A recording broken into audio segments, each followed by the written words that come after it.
إن الحمد لله نحمده ونستعينه ونؤمن به ونتوكل عليه ونعوذ بالله من شرور أنفسنا ومن سيئات أعمالنا من يهده الله فلا مضل له ومن يضلل فلا هادي له وأشهد أن لا إله إلا الله وحده لا شريك له وأشهد أن محمدًا عبده ورسوله أرسله بالهدى ودين الحق ليظهره على الدين كله ولو كره المشركون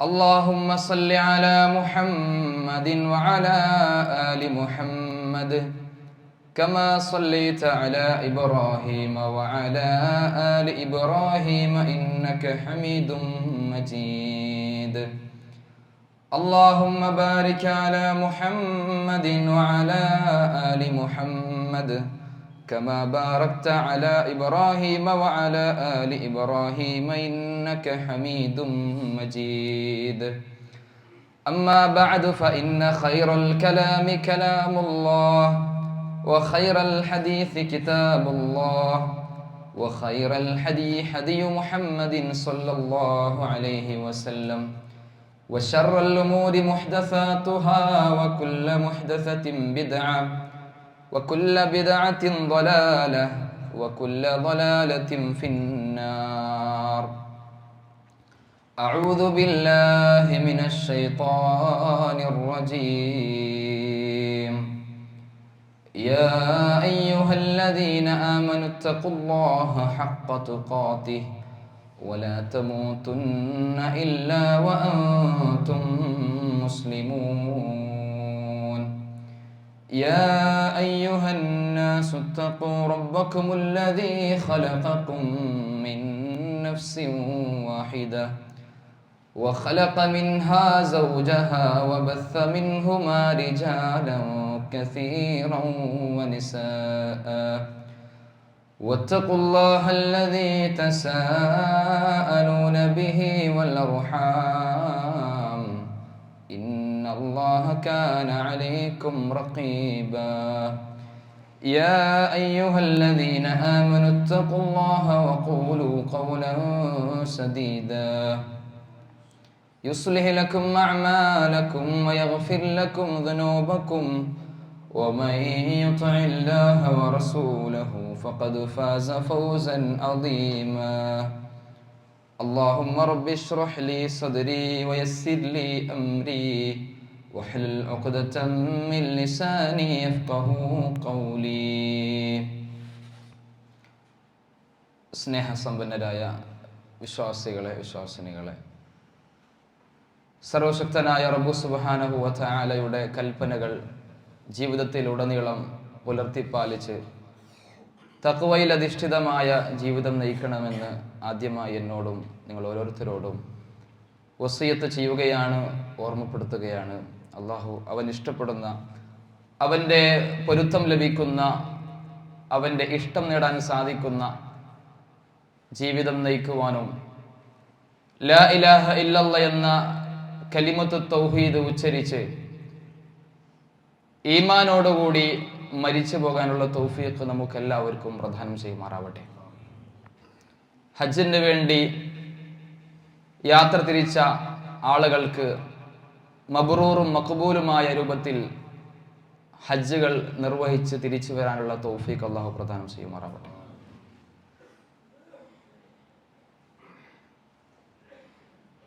ഒരിക്കൽ റസൂൽ സല്ലല്ലാഹു അലൈഹി വസല്ലമ തങ്ങളുടെ അരികിലേക്ക് മുശ്രിക്കായ ബഹുദൈവ വിശ്വാസിയായ, അള്ളാഹുവിൽ വിശ്വാസമുണ്ടെങ്കിലും ലോകത്തെ സൃഷ്ടിക്കുന്നതും പരിപാലിക്കുന്നതും നിയന്ത്രിച്ചുകൊണ്ടിരിക്കുന്നതും ആകാശത്തു നിന്ന് മഴ വർഷിപ്പിക്കുന്നതുമെല്ലാം അള്ളാഹു ആണെന്ന് വിശ്വസിക്കുന്നതോടൊപ്പം പരലോകത്തിലും അന്ത്യദിനത്തിലും വിശ്വാസമില്ലാത്ത, മരണാനന്തരം ജീവിതമില്ല എന്ന് വിശ്വസിക്കുന്ന മുശ്രിക്കീങ്ങളിൽപ്പെട്ട ഒരു മനുഷ്യൻ പ്രവാചകന്റെ അരികിലേക്ക് വന്നുകൊണ്ട് നുരുമ്പിപ്പോയ ഒരു എല്ലിൻ കഷ്ണം കയ്യിൽ പിടിച്ചുകൊണ്ട് പ്രവാചകനോട് ചോദിക്കുന്നുണ്ട്, ഈ എല്ലുകളെല്ലാം നുരുമ്പിപ്പോയതിന് ശേഷം വീണ്ടും രണ്ടാമതായി എല്ലുകൾ ഇതിന് ജീവൻ നൽകപ്പെട്ട് പഴയ രൂപത്തിൽ മനുഷ്യകോലത്തിലായി തിരിച്ച് രണ്ടാമതായി ഉയർത്തെഴുന്നേൽപ്പിക്കപ്പെടും എന്നാണോ മുഹമ്മദ് നീ പറയുന്നത്? ഇതൊക്കെ വെറുതെയല്ലേ? ഇതിന് വല്ല അടിസ്ഥാനവും ഉണ്ടോ എന്ന രൂപത്തിൽ നിഷേധാത്മകമായ രീതിയിൽ പ്രവാചകനോട് വന്ന് ചോദിക്കുന്നുണ്ട്. അതിനെ സംബന്ധിച്ച് അല്ലാഹു സുബ്ഹാനഹു തആല സൂറത്ത് യാസീനിലെ അവസാനത്തെ ഭാഗത്ത് പറഞ്ഞത് ഇങ്ങനെയാണ്: അവലം യറൽ ഇൻസാനു അന്നാ ഖലഖനാഹു മിൻ നുത്ഫത്തിൻ ഫഇദാ ഹുവ ഖസീമും മുബീൻ വളറബ ലനാ മസലൻ വനസിയ ഖൽഖഹു ഖാല മൻ യുഹ്യിൽ ഇളാമ വഹിയ റമീം ഖുൽ യുഹീഹാ അല്ലദീ അൻശഅഹാ അവ്വല മർറ വഹുവ ബികുല്ലി ഖൽഖിൻ അലീം.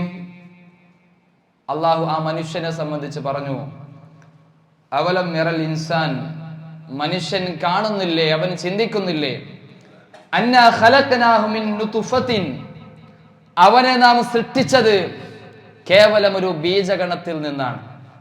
ഫഇദാ ഹുവ ഖസീമും മുബീൻ, എന്നിട്ടും അവൻ അല്ലാഹു സുബ്ഹാനഹു തആലക്ക്, തന്റെ സൃഷ്ടാവിന് വ്യക്തമായ ഒരു എതിരാളിയായി നിൽക്കുകയാണ്.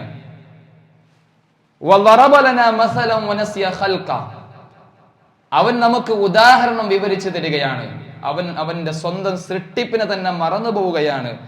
എന്നിട്ടാണ് അവൻ ചോദിക്കുന്നത്, ഖാല മൻ യുഹ്യിൽ ഇളാമ വഹിയ റമീം, ഈ എല്ലുകളെല്ലാം നുരുമ്പിപ്പോയതിന് ശേഷം വീണ്ടും അത് ഉയർത്തെഴുന്നേൽപ്പിക്കപ്പെടും, അത് ശരിയല്ലല്ലോ, അത് കളവാണല്ലോ, വെറുതെയാണല്ലോ എന്നവൻ ചോദിക്കുകയാണ് എന്ന് പറഞ്ഞുകൊണ്ട് അല്ലാഹു സുബ്ഹാനഹു തആല പറഞ്ഞു, അവന്റെ ചോദ്യത്തിന് ഉത്തരമായി കൊണ്ട് മറുപടി പറഞ്ഞു, ഖുൽ, നബിയെ പറയണം, യുഹീഹല്ലദീ അൻശഅഹാ അവ്വല മർറ, ആദ്യ തവണ ഈ എല്ലിനെ ജീവിപ്പിച്ചതാരാണോ, ഇതിൻക്കൊരു രൂപം നൽകിയതാരാണോ, അവൻ തന്നെ രണ്ടാമതായി അതിനെ ജീവിപ്പിക്കും. ആദ്യ തവണ അതിന് ജീവൻ നൽകിയ സൃഷ്ടാവിന് രണ്ടാമതായി അതിനെ ഉയർത്തെഴുന്നേൽപ്പിക്കാൻ യാതൊരു പ്രയാസവുമില്ല. വഹുവ ബികുല്ലി ഖൽഖിൻ അലീം, അവൻ എല്ലാത്തരം സൃഷ്ടിപ്പിനെ കുറിച്ചും സൃഷ്ടികളെ കുറിച്ചും അറിയുന്നവനാകുന്നു എന്ന് അല്ലാഹു സുബ്ഹാനഹു തആല പറഞ്ഞു. ലോകത്ത് പലതരത്തിലുള്ള തിന്മകളും കുറ്റകൃത്യങ്ങളും പെരുകുന്ന ഒരു സാഹചര്യത്തിലാണ് നമ്മൾ ജീവിച്ചു കൊണ്ടിരിക്കുന്നത്. യഥാർത്ഥത്തിൽ മനുഷ്യർ ചെയ്യുന്ന തിന്മകളാവട്ടെ, ഈ ഒരു സംഭവത്തിൽ കണ്ട രൂപത്തിലുള്ള നിഷേധങ്ങളാവട്ടെ, അള്ളാഹുവിൻ്റെ കഴിവിനെ ചോദ്യം ചെയ്യുന്ന സംശയാത്മകമായ ഇത്തരം സംസാരങ്ങളാകട്ടെ, ഇതെല്ലാം ഉണ്ടാവുന്നത്, അതിൻ്റെ എല്ലാം അടിസ്ഥാന കാരണം അവനെ സൃഷ്ടിച്ച, അവനെ സംവിധാനിച്ച അള്ളാഹുവിനെ കുറിച്ചുള്ള, ലോകത്തിന്റെ സൃഷ്ടാവായ റബ്ബിനെ കുറിച്ചുള്ള അറിവില്ലായ്മയാണ് എല്ലാത്തിൻ്റെയും അടിസ്ഥാന കാരണം. ഇവിടെ അള്ളാഹു ചോദിച്ചതുപോലെ ഒന്നുമില്ലാത്ത അവസ്ഥയിൽ നിന്ന് മനുഷ്യനെ സൃഷ്ടിച്ചുണ്ടാക്കിയ, ഇവയെല്ലാം സൃഷ്ടിച്ച അള്ളാഹുവിന് വീണ്ടും അതിനെ രണ്ടാമതായി അതേ രൂപത്തിൽ ഉണ്ടാക്കുന്നത് എന്ത് പ്രയാസമാണുള്ളത് എന്ന് മനസ്സിലാക്കുന്ന, റബ്ബിനെ കൃത്യമായി അറിയുന്ന ഒരു മനുഷ്യനെ സംബന്ധിച്ചിടത്തോളം ആ ചോദ്യത്തിന് യാതൊരു പ്രസക്തിയുമില്ല.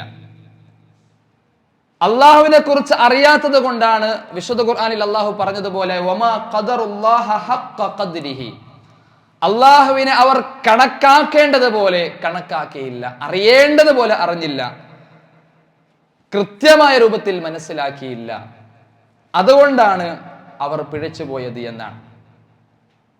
ഈ മുശ്രിക്കായ മനുഷ്യൻ ഈ ചോദിക്കാനുള്ള കാരണവും അത് തന്നെയാണ്.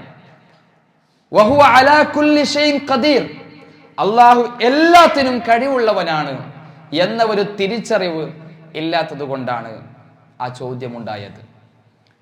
ഇങ്ങനെ ഏതൊരു തോന്നിവാസമാവട്ടെ നിഷേധങ്ങളാവട്ടെ അള്ളാഹുവിനെ കുറിച്ച് കൃത്യമായി അറിയാത്തത് കൊണ്ടാണ്, അള്ളാഹുവിനെ പഠിച്ച് മനസ്സിലാക്കേണ്ട വിധം പഠിച്ച് മനസ്സിലാക്കാത്തത് കൊണ്ടാണ് നമ്മളൊക്കെയും അള്ളാഹു ഉണ്ടെന്ന് വിശ്വസിക്കുന്നവരായിട്ടും അള്ളാഹുവിനെ ഇബാദത്തുകൾ ചെയ്യുന്നവരായിട്ടും പരലോകത്ത് റബ്ബ് നമ്മളെ ചോദ്യം ചെയ്യും, നരകവും സ്വർഗവും പരലോക കോടതിയുമെല്ലാം ഉണ്ടെന്ന് അറിഞ്ഞിട്ടും നമ്മൾ ധിക്കരിക്കുന്നത് അള്ളാഹുവിനെ അറിയേണ്ട പ്രകാരം അറിയാത്തത് കൊണ്ടാണ് എന്നതാണ്. മഹാനായ മാലിക് ഇബ്നു ദീനാർ എന്ന് പറയുന്ന മനുഷ്യൻ, ഒരു പണ്ഡിതൻ പറയുന്നുണ്ട്, മസാകീനു അഹ്ലി ദുനിയ ഖറജു മിൻഹ, ദുനിയാവിൽ നിന്ന് മിസ്കീനുകളായ ചില ആളുകൾ മരിച്ചുപോയി. അവർ മിസ്കീനുകളായിട്ടാണ് ദുനിയാവിൽ നിന്നും മരിച്ചു പോകുന്നത്. ആ മിസ്കീൻ എന്നതുകൊണ്ട് ഉദ്ദേശിക്കുന്നത് സമ്പത്തില്ലാത്ത ആ ഒരു ദാരിദ്ര്യമല്ല, മറിച്ച് അവർ മിസ്കീനുകളാണെന്ന് പറയാൻ കാരണം തുടർന്ന് അദ്ദേഹം പറഞ്ഞത് അവരുടെ പ്രശ്നം എന്താണ്, അവർ ദുനിയാവിൽ പലതും നേടിയിട്ടുണ്ടാവും, ധാരാളം സമ്പത്തുകൾ ശേഖരിച്ചിട്ടുണ്ടാവും, നിരവധി സ്ഥാനമാനങ്ങൾ ലഭിച്ചവരായിരിക്കാം, ഒരുപാട് പേരും പ്രശസ്തിയുമെല്ലാം അവർക്ക് ഈ ഇഹലോകത്ത് ലഭിച്ചിട്ടുണ്ടാവും. എന്നാൽ ദുനിയാവിൽ കിട്ടുന്നതിൽ ഏറ്റവും ആസ്വാദ്യകരമായ, പകരം വെക്കാനാവാത്ത ഒന്ന് നേടാതെയാണ് അവർ ഈ ദുനിയാവിൽ നിന്നും മരിച്ചുപോയത് എന്നാണ്. അതാണ് അവർ മിസ്കീനുകൾ എന്ന് പറയാൻ കാരണം. അദ്ദേഹത്തോട് ചോദിച്ചു, വമാ അത്യബു മഫീഹ, ദുനിയാവിലുള്ള അത്രയും ആസ്വാദ്യകരമായ ഒന്നിനോടും മറ്റൊന്നും ഇതിനോട് കടപിടിക്കാത്ത ആ ഒരു കാര്യം എന്താണ്? അദ്ദേഹം പറഞ്ഞത് മഅരിഫത്തുല്ലാഹി അസ്സ വജൽ വ മഹബ്ബത്തുഹു എന്നാണ്. അവനെ സൃഷ്ടിച്ച അവന്റെ സൃഷ്ടാവായ നമ്മുടെ റബ്ബായ അള്ളാഹുവിനെ കുറിച്ച് മനസ്സിലാക്കലാണ്, അള്ളാഹുവിനെ സ്നേഹിക്കലാണ്, അല്ലെങ്കിൽ അള്ളാഹുവിന്റെ സ്നേഹം ലഭിക്കലാണ് ഈ ദുനിയാവിൽ നമുക്ക് കിട്ടുന്ന മുഴുവൻ സുഖ സൗകര്യങ്ങളെയും നമ്മൾ ഒരുമിച്ച് കൂട്ടിയാൽ അതിൽ ഏറ്റവും ആസ്വാദ്യകരമായ ഒരു കാര്യം എന്താണെന്ന് ചോദിച്ചാൽ അള്ളാഹുവിനെ മനസ്സിലാക്കേണ്ട പോലെ മനസ്സിലാക്കലാണ്, ആ രൂപത്തിൽ അള്ളാഹുവിനെ സ്നേഹിക്കലാണ്, റബ്ബിന്റെ ഇഷ്ടം നേടലാണ് എന്നാണ് അദ്ദേഹം പറഞ്ഞിട്ടുള്ളത്. പ്രിയപ്പെട്ടവരെ, നമ്മളൊന്ന് ആലോചിച്ചു നോക്കുക, യഥാർത്ഥത്തിൽ നമുക്ക് ഈ ഒരു ആസ്വാദനം ലഭിക്കുന്നുണ്ടോ? ദുനിയാവിൽ പലതും നമ്മൾ സമ്പാദിക്കുന്നവരാണ്, സ്വന്തമാക്കുന്നവരാണ്, അതിലെല്ലാം നമുക്ക് സന്തോഷം ലഭിക്കുന്നുണ്ട്, ആനന്ദം ലഭിക്കുന്നുണ്ട്. എന്നാൽ അള്ളാഹുവിനെ കുറിച്ച് കൂടുതൽ പഠിച്ച് മനസ്സിലാക്കുവാനും ഞാനും എൻ്റെ റബ്ബും തമ്മിലുള്ള ബന്ധം എങ്ങനെയാണ്, റബ്ബിനെ കുറിച്ച് ഞാൻ എത്രത്തോളം അറിഞ്ഞു, ഒരു പരീക്ഷണം എനിക്ക് വരുമ്പോൾ, ഒരു പ്രയാസം എനിക്ക് നേരിടുമ്പോൾ, ഒരു രോഗം എനിക്ക് കടന്നു വന്നാൽ ഞാൻ ഏത് സമീപനമാണ് സ്വീകരിക്കുന്നത്? ആ രോഗത്തിലൂടെ, ആ പ്രയാസത്തിലൂടെ, ആ പരീക്ഷണത്തിലൂടെ അള്ളാഹുവിലേക്ക് എത്തിപ്പെടാൻ, റബ്ബിനെ തിരിച്ചറിയാൻ, അള്ളാഹു നൽകിയ മറ്റുള്ള അനുഗ്രഹങ്ങളെ കണ്ടെത്താൻ നമുക്ക് സാധിക്കുന്നുണ്ടോ എന്നതാണ് നമ്മൾ ആലോചിക്കേണ്ടത്.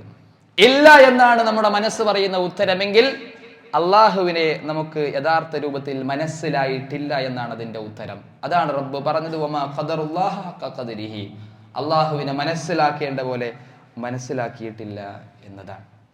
അതുകൊണ്ട് തന്നെ ഒരു വിശ്വാസിയെ സംബന്ധിച്ചിടത്തോളം, ഞാനൊരു മുസ്ലിമാണെന്ന് അഭിമാനത്തോടു കൂടി പറയാൻ ആഗ്രഹിക്കുന്ന ഒരു മനുഷ്യനെ സംബന്ധിച്ചിടത്തോളം അവൻ ഈ ദുനിയാവിൽ ഏറ്റവും അടിസ്ഥാനപരമായി നേടിയെടുക്കേണ്ടത് അള്ളാഹുവിനെ കുറിച്ചുള്ള വിവരമാണ്, റബ്ബിനെ കുറിച്ചുള്ള അറിവാണ് ഏറ്റവും അടിസ്ഥാനപരമായി ഒരു മനുഷ്യൻ സ്വന്തമാക്കേണ്ടത് എന്നതാണ് നമ്മൾ മനസ്സിലാക്കേണ്ടത്. ആ അള്ളാഹുവിനെ കുറിച്ചുള്ള അറിവ് നമുക്ക് ലഭിച്ചു കഴിഞ്ഞാൽ പ്രിയപ്പെട്ടവരെ, നമ്മുടെ ജീവിതം, നമ്മുടെ ഇന്നത്തെ ഭാഷയിൽ പറഞ്ഞാൽ അടിപൊളിയായി മാറുമെന്നതാണ്. ജീവിതം ഏതേത് പ്രതിസന്ധികളിലൂടെയും ഏതേത് മേഖലകളിലൂടെ കടന്നുപോയാലും, ലോകത്ത് ആരൊക്കെ നമ്മളെ ഒറ്റപ്പെടുത്തിയാലും, കുടുംബം ഒന്നടങ്കം നമ്മളെ മാറ്റി നിർത്തിയാലും, സമൂഹം മുഴുവനും നമ്മളെ തിരസ്കരിച്ചാലും, വളരെ സന്തോഷത്തോടുകൂടി ആത്മാഭിമാനത്തോടുകൂടി ഞാനൊരു വിശ്വാസിയാണെന്ന തിരിച്ചറിവോടുകൂടി ഇസ്സത്തോടുകൂടി ജീവിക്കാൻ അള്ളാഹുവിനെ മനസ്സിലാക്കിയാൽ നമുക്ക് കഴിയുമെന്നതാണ്.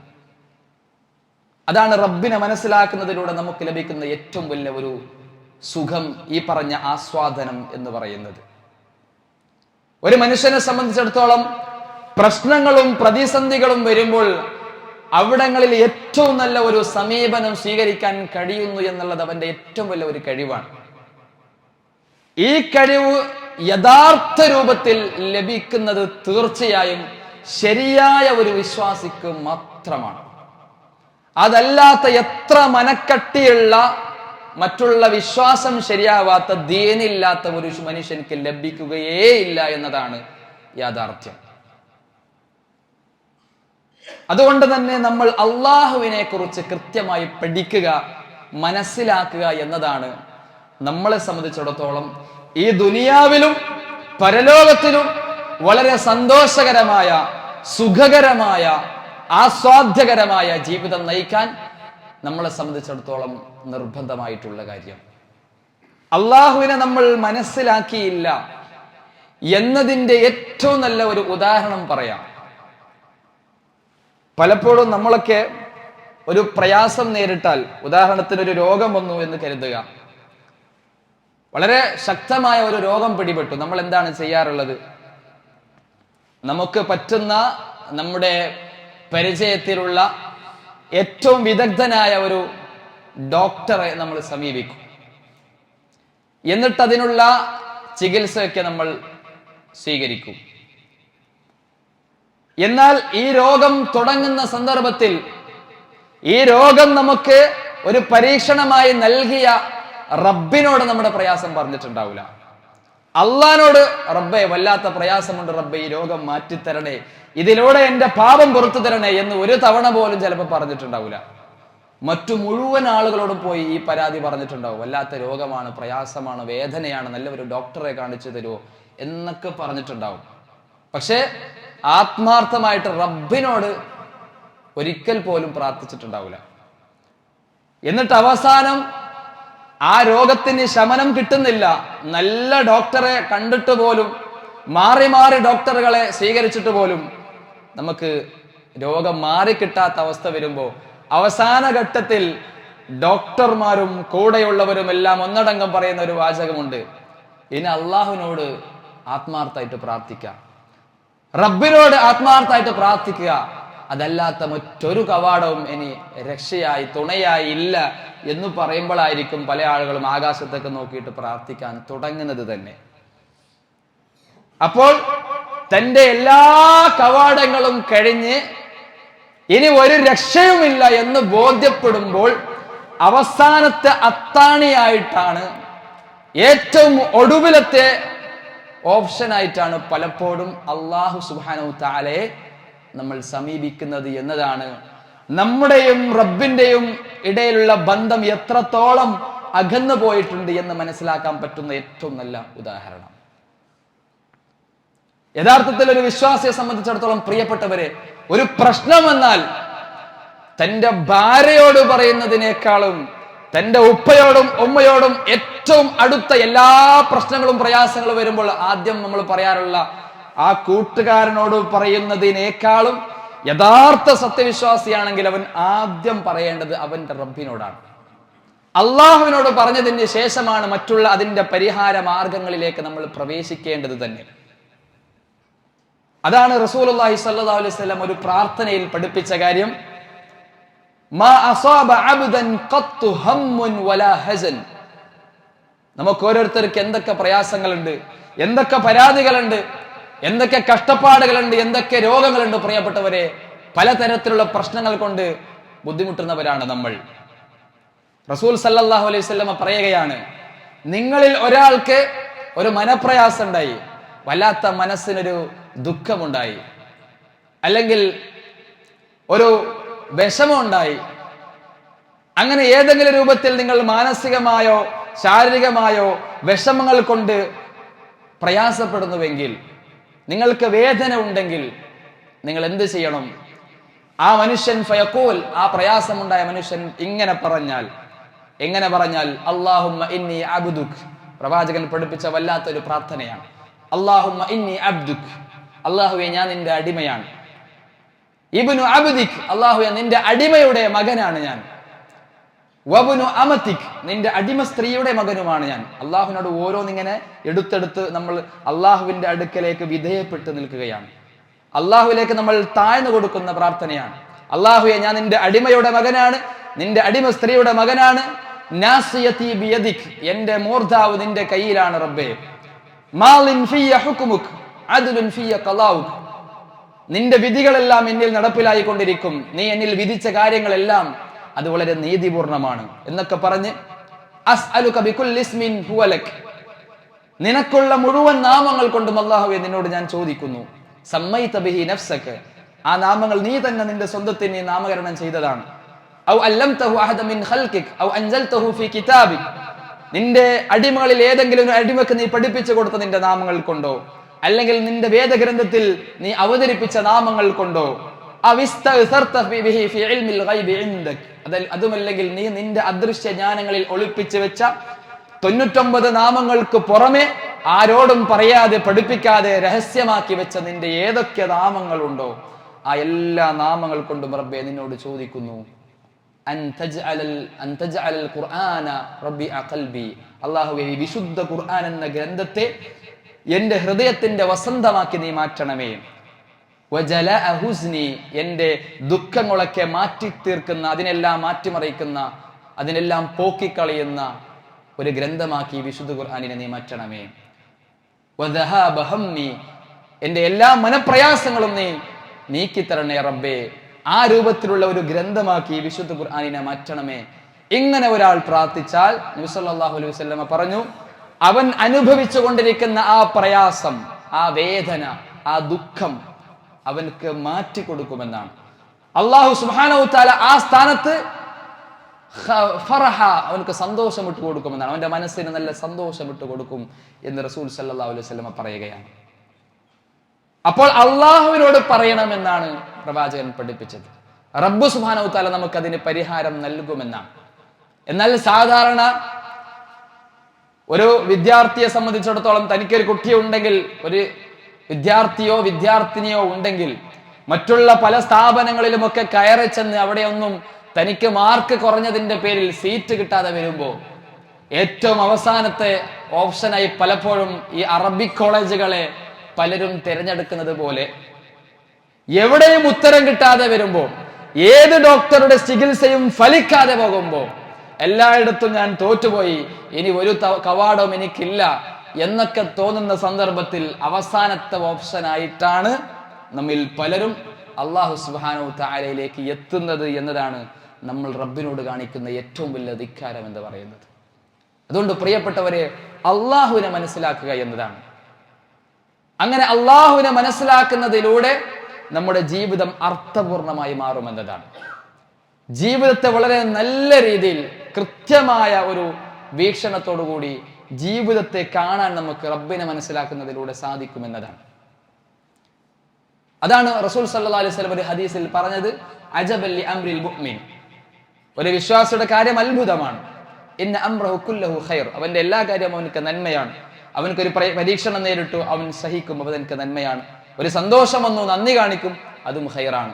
അപ്പൊ ഈ രൂപത്തിൽ ഒരു ജീവിതം ഉണ്ടാവണമെങ്കിൽ, അങ്ങനെ ഒരു വിശ്വാസിയായി മാറണമെങ്കിൽ അള്ളാഹുവിനെ മനസ്സിലാക്കുന്നതിലൂടെ മാത്രമേ അവനക്ക് സാധിക്കുകയുള്ളൂ എന്നതാണ്.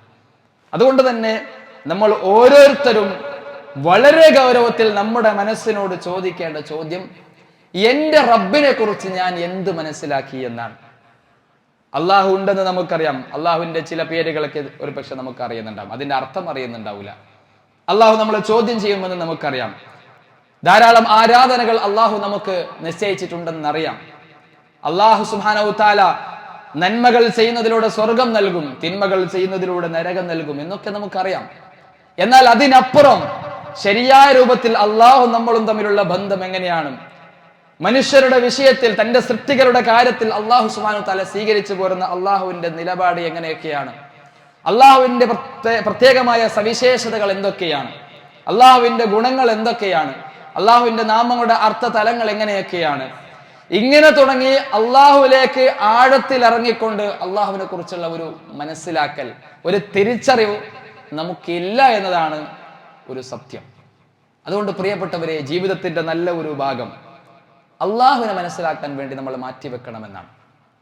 ഒരു മനുഷ്യനെ സംബന്ധിച്ചിടത്തോളം അയാൾക്ക് ദുനിയാവ് മൊത്തം കിട്ടി എന്ന് കരുതുക. ദുനിയാവിൽ ലഭിക്കുന്നതിൽ വെച്ച് പരമാവധി സർവ്വ സുഖങ്ങളും അയാൾ സ്വന്തമാക്കി.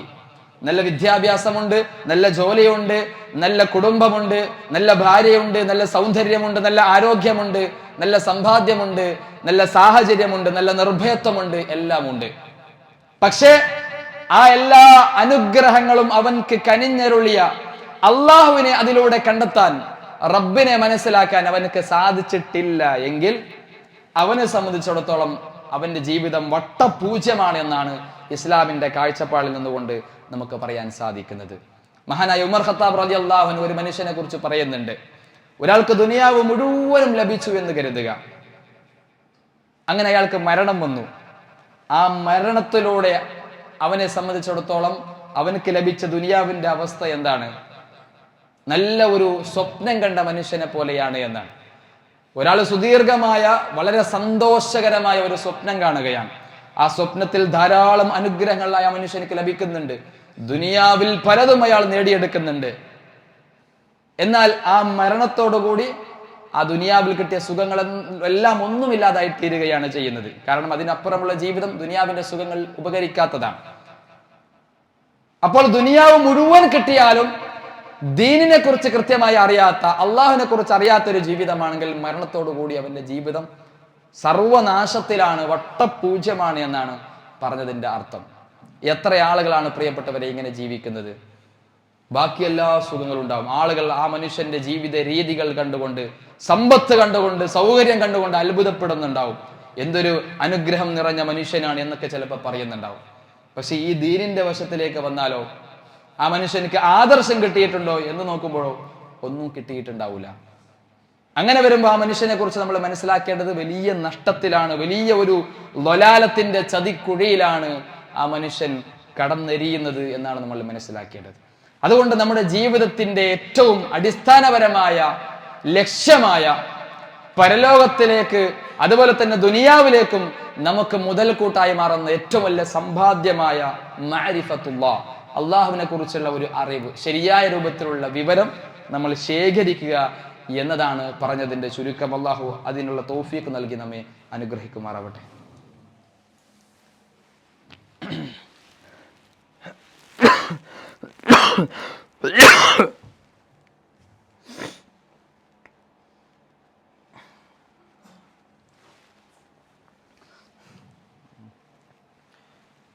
അൽഹംദുലില്ലാഹ് الذي هدانا لهذا وما كنا لنهتدي لولا أن هدانا الله. സ്നേഹം നിറഞ്ഞ സഹോദരങ്ങളെ, സഹോദരിമാരെ, അള്ളാഹുവിനെ സൂക്ഷിച്ചുകൊണ്ട് ജീവിക്കണമെന്ന് ഒരിക്കൽ കൂടി ഓർമ്മപ്പെടുത്തുകയാണ്, വസിയത്ത് ചെയ്യുകയാണ്. നമ്മൾ മനസ്സിലാക്കിയതുപോലെ ഒരു ആഴ്ച കൂടി കഴിഞ്ഞാൽ വളരെ പവിത്രമായ ധാരാളം സവിശേഷതകൾ നിറഞ്ഞു നിൽക്കുന്ന പവിത്രമായ മാസങ്ങളിൽ ഒന്നായ ദുൽഹിജ്ജ മാസത്തിലേക്കാണ്, അതിൻ്റെ ആദ്യത്തെ 10 ദിവസങ്ങളിലേക്കാണ് നമ്മൾ പ്രവേശിക്കാൻ പോകുന്നത്. ദുൽഹിജ്ജ മാസത്തിലെ ആദ്യത്തെ 10 ദിവസങ്ങൾ, അതിനെക്കുറിച്ച് റസൂൽ സല്ലല്ലാഹു അലൈഹി വസല്ലം തങ്ങൾ പറഞ്ഞ ഹദീസ് പലപ്പോഴും നമ്മൾ കേട്ട് മനസ്സിലാക്കിയതാണ്. എങ്കിലും ഒരു ഓർമ്മപ്പെടുത്തൽ എന്ന നിലക്ക് അതുമായി ബന്ധപ്പെട്ട് ചില കാര്യങ്ങൾ സൂചിപ്പിക്കുകയാണ്. പ്രവാചകൻ പറഞ്ഞു, മാമിൻ അയ്യാമിൻ അൽ അമലു സ്വാലിഹു ഫീഹിന്ന അഹബ്ബു ഇലല്ലാഹ് മിൻ ഹാദിഹിൽ അയ്യാമിൽ അശർ. നമ്മൾ ശരിക്കും മനസ്സിലാക്കേണ്ട ഹദീസാണ്. ദുൽഹിജ്ജയിലെ ആദ്യത്തെ 10 ദിവസങ്ങൾ, 1 മുതൽ 10 വരെയുള്ള ദിവസങ്ങൾ, ഈ ദിവസങ്ങളിൽ ഒരു മനുഷ്യൻ ഒരു നന്മ ചെയ്താൽ അതിനേക്കാളും അള്ളാഹുവിന് ഇഷ്ടമുള്ള മറ്റൊരു ദിവസവും ഇല്ല എന്നാണ്. എന്ന് പറഞ്ഞാൽ പരിശുദ്ധ റമളാനിന്റെ ദിവസങ്ങളെക്കുറിച്ച്, അതിന്റെ ശ്രേഷ്ഠതയെക്കുറിച്ച് നമുക്ക് എല്ലാവർക്കും അറിയാം. റമദാൻ മാസം വരുമ്പോൾ എന്തൊരു ആവേശമാണ് നമുക്കുണ്ടാവുന്നത്. എല്ലാ റമദാനിന്റെ ദിനരാത്രങ്ങളെയും അത്രയും മഹത്വത്തോടു കൂടി നമ്മൾ കാണാറുണ്ട്. നിരവധി ആരാധനകൾ നമ്മൾ നിർവഹിക്കാറുണ്ട്. വിശുദ്ധ ഖുർആൻ നിരന്തരമായി പാരായണം ചെയ്യാറുണ്ട്. സ്വതക്കകൾ നിർവഹിക്കാറുണ്ട്. കഴിവിന്റെ പരമാവധി ഫറളിന് പുറമെ സുന്നത്തായ ആരാധനകൾ അധികരിപ്പിക്കാൻ റമദാനിന്റെ ദിവസങ്ങളിൽ നമ്മൾ ശ്രദ്ധിക്കാറുണ്ട്. എന്നാൽ ഈ ഹദീസിൽ നമ്മൾ മനസ്സിലാക്കുന്നത് എന്താണ്? ഒരു മനുഷ്യൻ റമദാൻ മാസത്തിന്റെ പകലിൽ, ഉദാഹരണത്തിന് ഒരാൾ റമദാൻ മാസത്തിന്റെ പകുതിയിൽ ദിവസത്തിൽ ഒരു ദിവസം ഒരു ജുസ് ഖുർആൻ അല്ലെങ്കിൽ ഒരു ഖത്തം തീർത്തെന്ന് കരുതുക. ഉദാഹരണത്തിന് റമദാനിന്റെ ദിവസങ്ങളിൽ ഒരാൾ ഖത്തം തീർക്കുന്നു, ഒരു ദിവസത്തിൽ ഒരു ഖത്തം തീർത്തു എന്ന് കരുതുക. ദുൽഹിജ്ജയിലെ ആദ്യത്തെ 10 ഒരു ദിവസത്തിൽ ഒരാൾ ഖത്തം തീർത്താൽ അള്ളാഹുവിന് ഏറ്റവും ഇഷ്ടമുള്ളതും പ്രതിഫലാർഹമായിട്ടുള്ളതും ഏതാണ്? ദുൽഹിജ്ജയിലെ അവൻ ആദ്യത്തെ 10 ആ പകലിൽ നിർവഹിക്കുന്ന ആ ഖുർആൻ പാരായണമാണ്, ഖത്തം തീർക്കലാണ് എന്നർത്ഥം. മഹാനായ ഇബ്നു തൈമിയ്യ റഹിമഹുല്ലാഹ് കൃത്യമായ ഒരു സംശയം ഇവിടെ വരാൻ സാധ്യതയുണ്ട്. അഥവാ റമദാൻ മാസത്തിലെ അവസാനത്തെ 10, അതിന് പ്രത്യേകമായ അവസാനത്തെ 10 രാത്രിക്ക് ശ്രേഷ്ഠതയുണ്ടെന്നൊക്കെ നമുക്കറിയാം. അപ്പൊ അതുമായി ബന്ധപ്പെട്ട് ഒരു സംശയം ദൂരീകരിച്ചുകൊണ്ട് ഇബ്നു തൈമിയ്യ റഹിമഹുല്ലാഹ് പറഞ്ഞത് ഇങ്ങനെയാണ്: ഇന്ന അയ്യാമ അശ്രി ദിൽഹിജ്ജ അഫ്ളലു മിൻ അയ്യാമിൽ അശ്റിൽ അവാഖിർ മിൻ റമളാൻ വലയാലിൽ അശ്ർ മിൻ റമളാൻ അഫ്ളലു മിൻ ലയാലിൽ അശ്ർ മിൻ ദിൽഹിജ്ജ. ദുൽഹിജ്ജയുടെ ആദ്യത്തെ 10 ദിവസം, ആ 10 ദിവസത്തെ പകൽ സമയം, രാത്രിയല്ല, പകൽ സമയം റമളാൻ മാസത്തിലെ മുഴുവൻ ദിവസങ്ങളെക്കാളും, എല്ലാ പകലുകളെക്കാളും, റമളാനിന്റെ അവസാനത്തെ പോലും പകലുകളെക്കാളും ശ്രേഷ്ഠകരമാണ് എന്നാണ്. എന്നാൽ രാത്രികളെ അപേക്ഷിച്ച് നോക്കുമ്പോൾ റമളാനിന്റെ അവസാനത്തെ 10 രാത്രികൾക്ക് ദുൽഹിജ്ജയുടെ ആദ്യത്തെ 10 രാത്രിയേക്കാളും മഹത്വമുണ്ട് എന്നാണ്. കാരണം ആ രാത്രി എന്നുള്ളത് ലൈലത്തുൽ ഖദറിനെ പ്രതീക്ഷിക്കുന്ന രാത്രിയാണ് എന്നതുകൊണ്ട് തന്നെ പകലിനെ വെച്ച് നോക്കുമ്പോൾ നമ്മൾ ചെയ്യുന്ന കർമ്മങ്ങളിൽ അള്ളാഹുവിന് ഏറ്റവും ഇഷ്ടമുള്ളതും പ്രതിഫലാർഹമായിട്ടുള്ളതും ദുൽഹിജ്ജയിലെ ആദ്യത്തെ 10 ദിവസത്തിലെ പകലുകളാണ് എന്നർത്ഥം. രാത്രിയെ വെച്ച് നോക്കുമ്പോൾ റമളാൻ മാസത്തിലെ അവസാനത്തെ 10 രാത്രിക്കാണ് കൂടുതൽ മഹത്വമുള്ളത് എങ്കിലും മൊത്തത്തിൽ ചുരുക്കി പറഞ്ഞാൽ ദുൽഹിജ്ജയിലെ ആദ്യത്തെ 10 ദിവസങ്ങൾ, രാത്രിയും പകലും ഉൾപ്പെടെയുള്ള ദുൽഹിജ്ജയിലെ ആദ്യത്തെ 10 ദിവസങ്ങൾ എന്ന് പറയുന്നത് റമളാൻ മാസത്തിലൊക്കെ നമുക്കുണ്ടാവുന്ന ഒരു ആവേശം ഉണ്ടല്ലോ. റമളാൻ വരുമ്പോൾ ഒരു പ്രത്യേകമായ ഒരു താല്പര്യം, ഒരു മുന്നൊരുക്കൊക്കെ നമ്മൾ ചെയ്യാറുണ്ട്. ആരാധനകളുടെ ഒക്കെ വിഷയത്തിൽ തിന്മകളിൽ നിന്ന് മാറി നിൽക്കാറുണ്ട്, കൂടുതൽ പള്ളിയുമായിട്ട് അടുക്കാറുണ്ട്, ധാരാളം ദിക്റുകളിൽ നമ്മൾ മുഴുകാറുണ്ട്. ഇങ്ങനെ നിരവധി ആരാധനകൾ നമ്മൾ ചെയ്യുന്നുണ്ട്. പക്ഷെ എന്തറിയില്ല, ഈ ദുൽഹിജ്ജ മാസം വരുമ്പോൾ ഈ പറഞ്ഞ രൂപത്തിലുള്ള ഒരു മഹത്വം മനസ്സിലാക്കിക്കൊണ്ടുള്ള ഒരു നീക്കം നമ്മുടെ ഭാഗത്ത് നിന്ന് ഉണ്ടാവുന്നില്ല എന്നുള്ളത് ഒരു സത്യമാണ്. നമുക്കൊക്കെ എല്ലാവർക്കും അറിയുന്ന ഒരു സംഗതിയാണ്. ദുൽഹിജ്ജയുടെ ആദ്യത്തെ 10 അങ്ങനെ ഒരു ആവേശം വരുന്നില്ല എന്നതാണ്. പക്ഷെ എല്ലാ ഖുതുബയിലും കേൾക്കാറുണ്ട്, പക്ഷെ അങ്ങനെ ഒരു ആവേശം കിട്ടുന്നില്ല. അപ്പൊ ശരിക്കും ഇത് മനസ്സിലാവാത്തത് കൊണ്ടാണ് എന്നുള്ളതാണ്. അതുകൊണ്ട് പ്രിയപ്പെട്ടവര് പറഞ്ഞു വരുന്നത്, ദുൽഹിജ്ജയുടെ ആദ്യത്തെ 10 ദിവസങ്ങൾ, പ്രത്യേകിച്ചും ആദ്യത്തെ ആ 10 ദിവസത്തിലെ പകലുകളൊക്കെ റമളാനിൽ ഉണ്ടായ അല്ലെങ്കിൽ അതിനേക്കാൾ കൂടുതൽ ആവേശത്തോടു കൂടി നമ്മൾ ഏറ്റെടുക്കണമെന്നാണ്. ആ ആദ്യത്തെ 10 ദിവസങ്ങളിൽ ധാരാളം കർമ്മങ്ങൾ പ്രത്യേകമായി നമുക്ക് ചെയ്യാൻ പറ്റും. ഫർളിന്റെ കാര്യം വളരെ കണിശതയോടുകൂടി നമ്മൾ ശ്രദ്ധിക്കണം. അതിനു പുറമെ നോമ്പുകൾ നമുക്ക് നിർവഹിക്കാം. സുന്നത്ത് നോമ്പുകൾ ആദ്യത്തെ 10 ദിവസത്തിൽ നമുക്ക് എടുക്കാവുന്നതാണ്. വിശുദ്ധ ഖുർആൻ റമളാൻ മാസത്തിൽ നമ്മൾ ധാരാളം പാരായണം ചെയ്തു. അപ്പൊ റമളാൻ ദുൽഹിജ്ജയുടെ ആദ്യത്തെ 10 ദിവസത്തിൽ ഒരാൾക്ക് തീരുമാനിക്കാം, എനിക്ക് ഈ ആദ്യത്തെ 10 ദിവസത്തിൽ ഒരു ഖത്തം തീർക്കണം എന്ന് തീരുമാനിക്കാം. ഇനി പറ്റുന്നില്ല, എത്രയാണോ കഴിയുന്നത് ഓരോ ദിവസം ഒരു ജുസ്, അങ്ങനെ 10 ജുസ് തീർക്കാം എന്ന് കരുതാം. അതുപോലെ തന്നെ എനിക്ക് ഇത്ര ദാനധർമ്മം ചെയ്യണം. ഈ രൂപത്തിൽ നമുക്ക് ആരാധനകളുടെ വിഷയത്തിൽ ഈ റമളാനിലൊക്കെ ഉണ്ടാകുന്നത് പോലെയുള്ള ഒരു ആവേശം, അല്ലെങ്കിൽ അതിനേക്കാൾ കൂടുതൽ ഏറ്റവും ചുരുങ്ങിയത് റമളാനിലുള്ള ഒരു ആവേശമെങ്കിലും, ആ ഒരു ശ്രദ്ധ ഈ ദുൽഹിജ്ജയുടെ ആദ്യത്തെ 10 കാര്യത്തിൽ ഉണ്ടാവണമെന്നതാണ് ഈ ഹദീസുകൾ നമ്മളെ പഠിപ്പിക്കുന്നത്. അതുകൊണ്ട് ആ ഒരു രൂപത്തിൽ ഈ 10 ദിവസത്തെ ഇനി കിട്ടുന്ന അവസരങ്ങളിലെങ്കിലും കാണണം എന്നതാണ് സൂചിപ്പിച്ചു വരുന്നത്. ദുൽഹിജ്ജയിൽ നമുക്ക് നിർവഹിക്കാൻ പറ്റുന്ന ഏറ്റവും പ്രധാനപ്പെട്ട ഒരു ഇബാദത്താണ് ബലികർമ്മം എന്നത്. അതിനെക്കുറിച്ച് നമുക്കൊക്കെ അറിയാം. ബലികർമ്മം നിർവഹിക്കുക എന്നുള്ളത് അള്ളാഹുവിന് വളരെ ഇഷ്ടമുള്ള ഒരു ആരാധനയാണ്. അപ്പൊ ദുൽഹിജ്ജയിൽ നമ്മൾ നിർവഹിക്കുന്ന ബലികർമ്മം, അതിനെ സംബന്ധിച്ച് അത് നിർബന്ധമാണോ സുന്നത്താണോ എന്ന വിഷയത്തിൽ പണ്ഡിതന്മാർക്ക് 2 അഭിപ്രായമുണ്ട്. വലിയൊരു വിഭാഗം ആളുകൾ പറഞ്ഞത് നിർബന്ധമാണ് എന്നാണ്, കഴിവുള്ള ആളുകൾക്ക് നിർബന്ധമാണ് എന്നാണ്. മറുവിഭാഗം പറഞ്ഞത്, വലിയൊരു ശതമാനം പണ്ഡിതന്മാർ പറഞ്ഞത് പ്രബലമായ സുന്നത്താണെന്നാണ്. പ്രബലമായ സുന്നത്ത് എന്ന് പറഞ്ഞാൽ ഒരു സാധാരണ സുന്നത്ത് പോലെയല്ല, മറിച്ച് അത് ഒഴിവാക്കിയാൽ അത്രയും മോശമാണ് എന്ന രീതിയിലുള്ള സുന്നത്താണെന്നാണ് രണ്ടാമത്തെ അഭിപ്രായം. പ്രമാണങ്ങൾ പരിശോധിച്ച് നോക്കുമ്പോൾ, പ്രവാചകന്റെ ആ വിഷയത്തിൽ വന്ന ഹദീസുകളുടെ പദങ്ങൾ പരിശോധിച്ച് നോക്കുമ്പോൾ നിർബന്ധമാണെന്ന അഭിപ്രായത്തിന് കൂടുതൽ പ്രാധാന്യം കൊടുക്കലാണ് ഏറ്റവും സൂക്ഷ്മത എന്ന് പറയുന്നത്. കാരണം ഒരു ഹദീസ് റസൂൽ സല്ലല്ലാഹു അലൈഹി വസല്ലം തങ്ങൾ പറഞ്ഞത് ഇങ്ങനെ കാണാൻ പറ്റും. മൻ വജദ സഅതൻ, പ്രവാചകൻ പറയാണ്, ഒരാൾക്ക് കഴിവുണ്ട് ഉലൂഹിയത്ത് അറുത്തു കൊടുക്കാൻ, അതിൽ ചേരാൻ ഒരാൾക്ക് കഴിവുണ്ട്. വലം യുവഹി, എന്നിട്ടും അവൻ ബലി അറുക്കുന്നില്ല എങ്കിൽ ഫലാ യുഖർരിബന്ന മുസല്ലാന, നമ്മുടെ ഈദിന്റെ മുസല്ലയിൽ അവൻ അടുക്കാൻ പാടില്ല എന്നാണ് പ്രവാചകൻ പറഞ്ഞത്. ഒരു നിസ്സാരമായ ഒരു സുന്നത്താണെങ്കിൽ അങ്ങനെ ഒരിക്കലും പറയേണ്ട ആവശ്യമില്ല. പക്ഷേ ഒരാൾക്ക് ശേഷി ഉണ്ടായിട്ടും സമ്പത്തും സൗകര്യമൊക്കെ ഉണ്ടായിട്ടും അവൻ ബലി നിർവഹിച്ചിട്ടില്ലെങ്കിൽ അവൻ നമ്മുടെ മുസല്ലയോട് അടുക്കരുത് എന്ന് പറയുമ്പോൾ ഇത്തരം ഹദീസിന്റെ പ്രയോഗം വെച്ചുകൊണ്ടാണ് നിർബന്ധമാണെന്ന് വലിയൊരു ശതമാനം സ്വഹാബികൾ അടക്കമുള്ള പണ്ഡിതന്മാർ പറഞ്ഞിട്ടുള്ളത്. അതുകൊണ്ട് കഴിയുന്ന ധാരാളം ആളുകളുണ്ട്. സാധാരണ പലപ്പോഴും സംഭവിക്കുന്നത് എല്ലാ വർഷവും നിർവഹിക്കുന്ന കുറച്ച് ആളുകൾ ഉണ്ടാവും. അവർ മാത്രം ഇങ്ങനെ ഇത് കൃത്യമായിട്ട് ഇങ്ങനെ നിർവഹിച്ച് പോകുന്നുണ്ടാവും. ബാക്കിയുള്ള പലരും അതിൽ വീഴ്ച വരുത്തുന്നത് നമുക്കൊന്നും ബാധകമല്ല എന്ന രൂപത്തിൽ കാണുന്ന ആളുകളുണ്ട്. ചില ആളുകൾ വലിയ സമ്പന്നർക്കേ ഇത് ബാധകമുള്ളൂ, നമുക്കൊന്നും ആവശ്യമില്ല എന്ന് കാണുന്നവരുമുണ്ട്. അങ്ങനെയല്ല, കഴിയുന്ന ആളുകൾ, നമ്മളെ ഓരോരുത്തരെ കുറിച്ച് നമുക്ക് ഓരോരുത്തർക്ക് അറിയാം. ഷെയർ ആവാൻ പറ്റുന്ന അവസരമുണ്ട്, 7ഓളം ഷെയറുകളാവുന്ന സാഹചര്യമുണ്ട്. അപ്പൊ തനിക്ക് എത്രയാണോ ഷെയർ ആവാൻ പറ്റുന്നത്, ഒരു ഷെയർ എങ്കിൽ അതിൽ ചേരാൻ പറ്റും. ഇങ്ങനെ തന്നെ കൊണ്ട് എന്താണോ കഴിയുന്നത്, ഒരാൾക്ക് സ്വന്തമായി ഒറ്റക്ക് നിർവഹിക്കാൻ പറ്റുന്നുണ്ടെങ്കിൽ, ആരെയും കൂട്ടാതെ ഒറ്റക്ക് പറ്റുന്നുണ്ടെങ്കിൽ അത് ഏറ്റവും ഹൈറാണ്, അത്രയും പ്രതിഫലാർഹമാണ്.